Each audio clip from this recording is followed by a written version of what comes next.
Today is a very special day.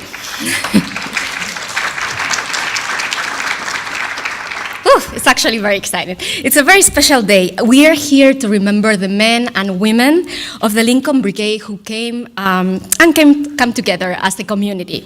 But this is not the only reason why we are here. We are also gathering to make sure that history doesn't get lost. We at Alba believe that awareness is the first step to effect change. And this is why we're here today supporting Alba's work, so that we can continue to offer alternative perspectives and open the landscape of possibilities to younger generations. We have a wonderful program for you today, but before I begin, I would like to thank all the people who have made this event possible. The Buffin Foundation and the Rosenstein family, thank you so much for your long-standing commitment to Alba's work.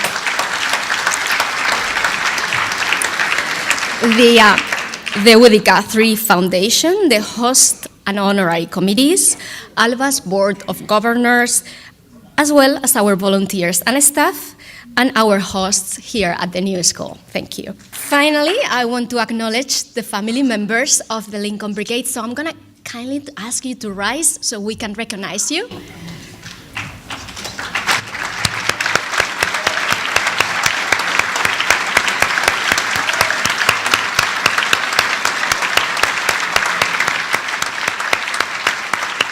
We've gathered here in solidarity, as Pete Seeger used to sing, to pay tributes to the volunteers of the Lincoln Brigade, to remember Pete, who, as you know, passed recently, and to honor Brian Stevenson, the winner of this year's Alba Puffin Award for Human Rights Activism.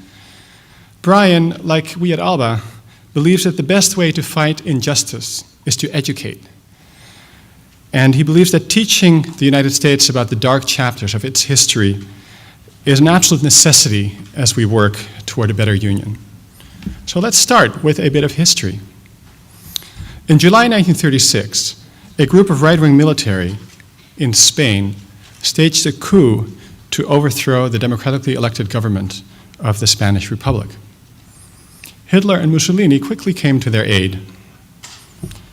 Rather than take the side of democracy in its fight against fascism, the Western powers opted for neutrality or non-intervention. Outraged, between 30 and 40,000 volunteers from over 50 countries decided to risk their lives to defend the Spanish Republic against the fascist assault led by General Francisco Franco. Among them were almost 3,000 men and women from the United States, from all walks of life, from college students and journalists to dock workers and nurses. Collectively, they became known as the Abraham Lincoln Brigade. In Spain, the international brigades played a crucial role in major battles, including the defense of Madrid in November 1936. They were used as shock troops, and they sustained heavy losses. A third of the Lincoln Brigaders died in Spain. In October 1938, the international brigades were pulled out of Spain. They were given a hero's goodbye in Barcelona. The defeat of the Republic was a heavy blow, and deep rifts divided the left. Still, many continued their fight against Franco, and they did what they could to help their Spanish Republican friends who were suffering in European refugee camps trying to make it to the Americas. After Pearl Harbor, many continued their struggle against fascism in the US Armed Forces. Throughout the 1940s, the 1950s, and the 60s, as the Lincoln vets faced suspicion and persecution here at home, many continued to champion progressive internationalist causes. They were actively engaged in many of the most important human rights causes of our time. In the struggle to end American segregation and ensure racial justice, in raising money to send ambulances and other medical supplies to the people of Nicaragua, in their support for non-escalation or ending of American wars in Vietnam, Central America, and Iraq. Think about me, think about you, think about all the joyful things we can do. Think about peace, think about hope, think about the folks around this world who just can't cope. I chair an organization in California that is a fighter for human rights. I believe that the fundamental right to life is one of the primary human rights, and I support that by chairing Death Penalty Focus, an organization that is intending to end the use of the death penalty in this country.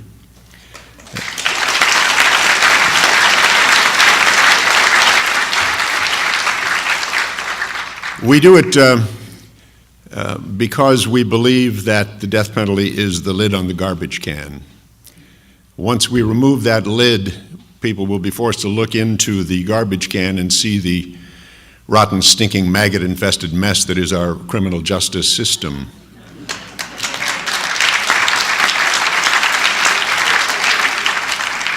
And fix it. We are destroying ourselves and the moral fabric of this nation by continuing to kill our own and setting, by doing so, an example that it's okay to kill people if you disagree with them. We must end it, and you are doing something.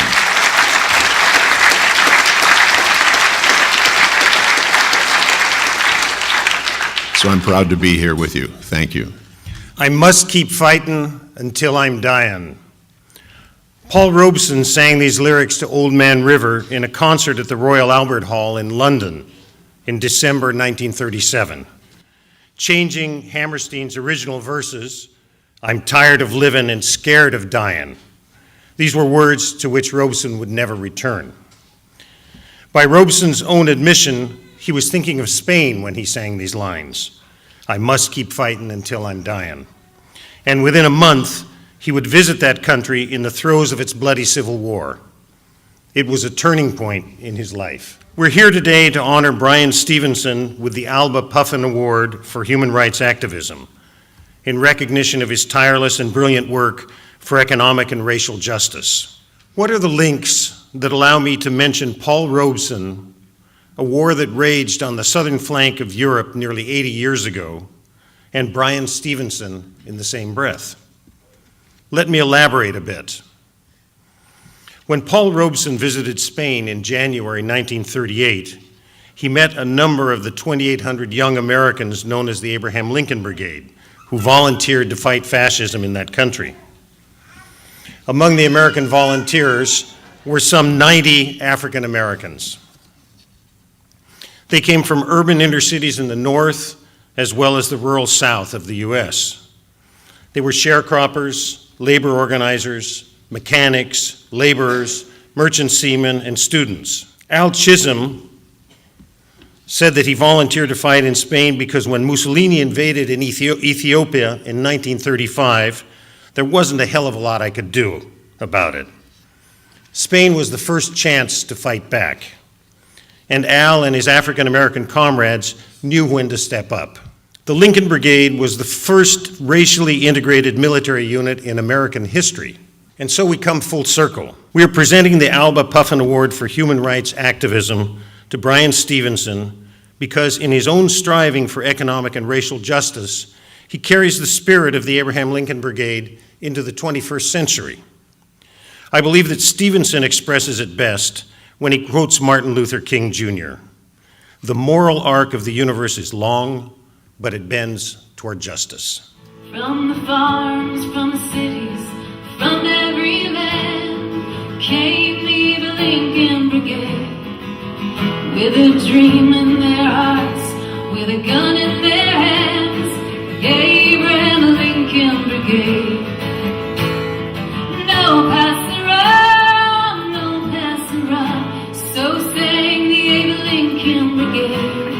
We're proud tonight to present the Puffin Alba Human Rights Award to Bryan Stevenson to keep up his important work of protecting American citizens' rights and stopping the new Jim Crow laws from destroying our democracy.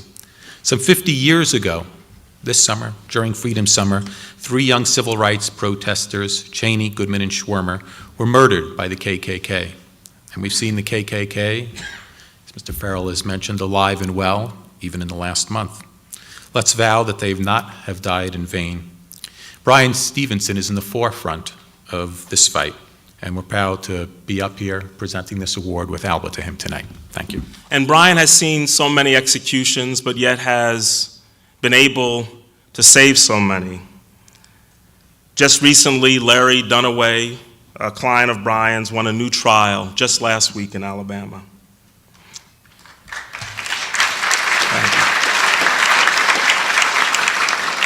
And his work for juvenile offenders has led to the United States Supreme Court ultimately declaring that juveniles should not be sentenced to life without parole.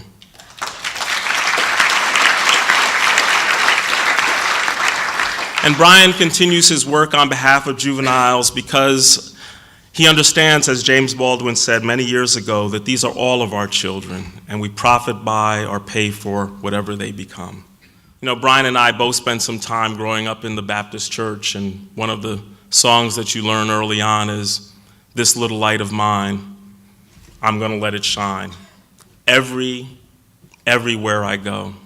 And I think Brian's work has exemplified that. He has shined a light against prejudice. He's shined a light against inequality.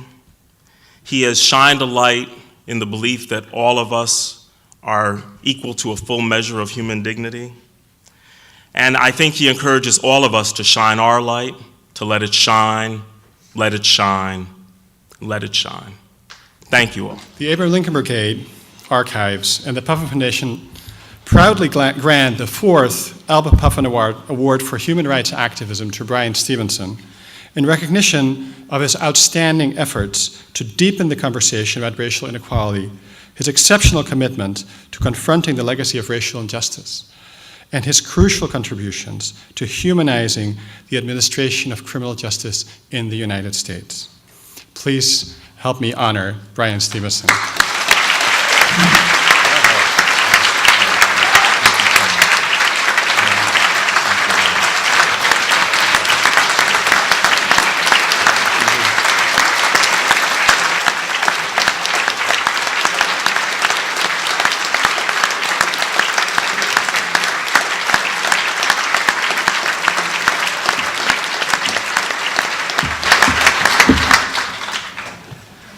Well, I am very, very, very moved. You are a wonderful community of people to welcome me and to permit me this space. I want to really begin by thanking the Abraham Lincoln Brigade and the Puffin Foundation for this recognition. It is meaningful. I'm not going to lie to you. It's deeply meaningful, deeply encouraging, and deeply affirming at a time when there's so much resistance to what we are trying to say, to what we're trying to do. I can't underestimate how inspired, how encouraged, how motivated I am to be in a place like this and to receive this kind of recognition. It's sometimes difficult to keep choosing to do uncomfortable things, but I'm persuaded that's what we are called to do.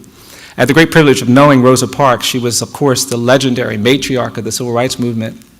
And Ms. Parks was a wonderful person, and she would come back to Montgomery from time to time, and she'd get together with her 2 closest friends, a woman named Johnny Carr, who was the architect of the Montgomery bus boycott, and a white woman named Virginia Durr, whose husband Clifford Durr represented Dr. King. When these women would get together, they would just talk, and Ms. Carr would call me up sometimes, and she'd say, "Brian, Ms. Parks is coming to town. We're going to get together and talk. Do you want to come over and listen?" And I'd say, "Oh, yes, ma'am, I do." And then she'd say, "Okay." Well, then she'd say, "Well, what does the word listen mean, Brian?" I'd have to explain.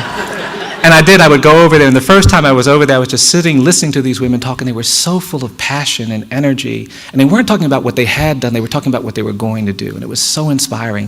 And after a couple of hours, Ms. Parks turned to me and she said, "Now, Brian, tell me what the Equal Justice Initiative is. Tell me what you're trying to do." And I looked at Ms. Carr to see if I had permission to speak, and she nodded. And I gave her my rap. I said, "Well, we're trying to do something about the death penalty. We're trying to do something about children in adult prisons. We're trying to do something about income inequality. We're trying to do something about conditions of confinement. We're trying to do something about racial inequality and racial injustice. We're trying to do something about structural poverty. We're trying to do something about all of these inequities." I gave her my whole rap. And when I finished, she looked at me and she said, She said, "That's going to make you tired, tired, tired." And that's when Ms. Carr leaned forward and she put her finger in my face and she said, "That's why you've got to be brave, brave, brave. Being in association with the Abraham Lincoln Brigade, being in community with his descendants and the Puffin Foundation and all of you makes me feel brave. It makes me feel like there is work to be done, but that we can do it." Thank you so very much for this.